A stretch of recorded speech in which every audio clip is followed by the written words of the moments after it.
This year's goal is $50,000, and already 30 teams have signed up. Cancer doesn't sleep, my friends, so why should you? For Happenings on the Hill, I'm Mark Lane. Welcome to Happenings on the Hill. I'm Mark Lane. And I'm Karen Bicey. It may not look like springtime yet, but spring is coming. And springtime means one thing to college students: spring break, a whole week of sun, fun, and rest. The idea of spring break came from those fun-loving Greeks and Romans. The tradition later carried on into the hit movie Where the Boys Are, and then the idea of co-eds flocking to the shore gave birth to the shenanigans we now know as spring break. RSU is just one school of many helping students have a safe spring break.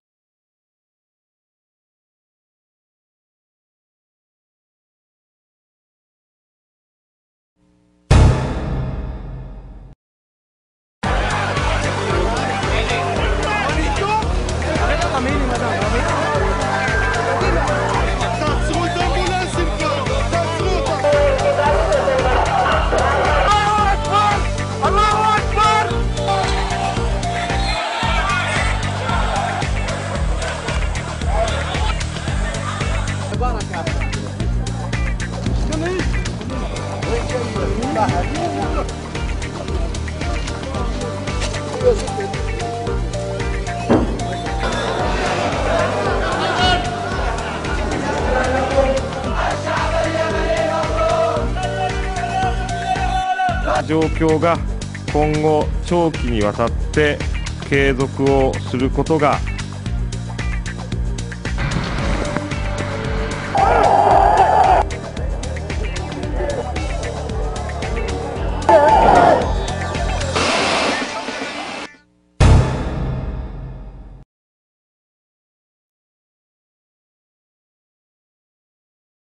Hi, I'm Mark Lane, and welcome to this edition of Student Interviews 101. I'm joined with Sam Jones, host of Green Country Perspectives. Thanks for being on the show. My pleasure, Mark. So how long have you been hosting Perspectives? We're into our second year now, year and a half. And what was it that hooked you into becoming the host of Perspectives? Well, it's ironic you use that phrase. So right when you thought you were out, they pulled you back in. Oh, yeah. So what's the most interesting interview that you've done on RSU Public TV?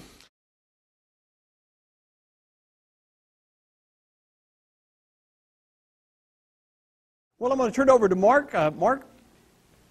Thanks, Dave. I'm Mark Lane. I'm a master control operator here at RSU Public Television, and I can tell you that these British programs, while enjoyable, certainly are expensive, and we can't air them unless we have your contribution. So please call 1-800-823-7210 to make sure that New Cost is solving crimes every Saturday night on RSU Public Television. And now I'll send it over to Stephanie. This is Mark Lane on Free Association, and I guess the last man standing in the GOP is Sarah Palin, and she's not even a man.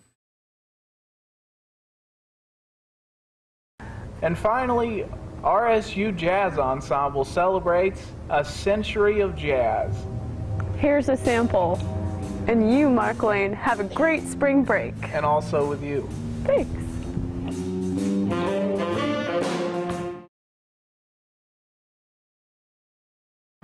RSU is also taking on cancer by hosting Relay for Life Walk right here on Soldier Field. Mark Lane tells us why it is so much more than just walking for an entire night. Having the Relay for Life on campus means that it's another way of yet honoring the many people who have had cancer affect their lives, whether it be themselves or whether it be someone they know and love. There's a need to have the community and the university involved together, and I believe having it up here is a great way to do that. It's a silent assassin, a traitor of good health. It's cancer, and it affects everyone, even those close to home. RSU's First Lady Peggy Rice knows all too well about cancer. My sister was diagnosed with breast cancer about 16 years ago, and she is a survivor. My mother was diagnosed with cancer. She's still with us today. She's a survivor. My wife was diagnosed with cancer.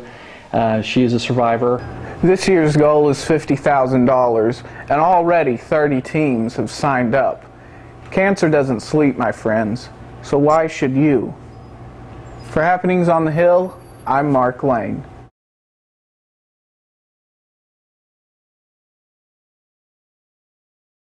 Mr. Close, one final question. I'm a senior in college and about to enter the real world, so what words would you give to aspiring media cadets like myself and my fellow students out there? Mark, in my lifetime in journalism, I've dealt with all the major sort of platforms, both contextual text journalism in the Washington Post, contextual radio journalism at National Public Radio, and contextual television, either working with others who are producing television or being interviewed on television. Here's my view. It all begins with the writing. Tell me, what was it like?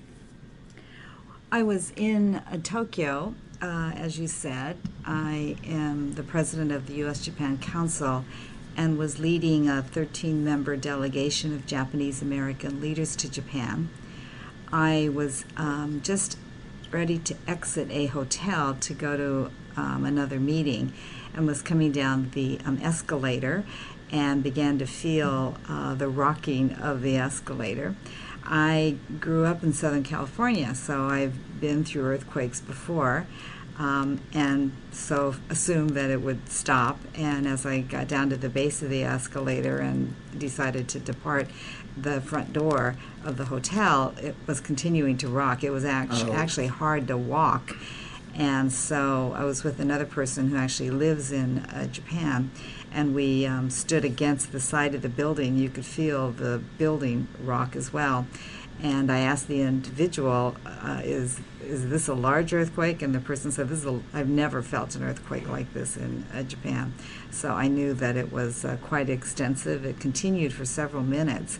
And as people... So there's rocking and buckling going on for several minutes, not seconds, which is usually the case? It went on for quite a while. I actually don't know the length of the earthquake, but...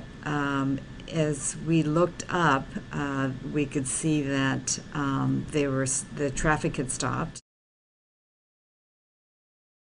The last election we went through, people talked quite a bit about spending, the fact that we have a $14 trillion national debt, that we're adding $1.65 trillion every year on top of that.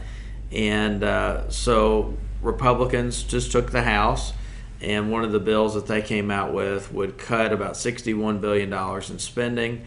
There was some back and forth about where the spending cut should be, and if we do not pass a continuing resolution by the end around March the 4th, the government will shut down. I believe that cooler heads are prevailing here. I'm 23 years old. I'm about to enter the workforce. Now, under the new health care law, would my parents still have to pay for my health care until I reach the age of 26, even if my job could cover me? So, Mr. Kuttner, let's start with you. One of the early into effect provisions of the healthcare reform law was a provision that was trying to reach out to young people and say, we're going to create a mechanism by which you can remain covered past the point where you might usually lose coverage. And in most plans today, that's the case, that when you go to college, or perhaps when you graduate from college, you no longer count as part of your parents' family unit. So if the parents signed up for family insurance, that meant that you lost your coverage through that thing. This is a permissive provision. It says that if you want to stay, or rather not really so much if you, the 23-year-old, but if your parents want to keep you as a part of their health insurance unit, they can keep you up to age 26. How worried do you think we should be about the possible outcomes? And are there other long-term concerns and actions you feel Americans should take in response to these events? I think we should be very concerned, but I don't think we necessarily should be only concerned about them in terms of what's politically happening in the Middle East, because what's politically happening in the Middle East is disturbing under any scenario. So I don't think really this necessarily makes anything more disturbing than it was before these broke out, because it's sort of like a boiling cauldron, and, you know, if it's going to spill over one way or another,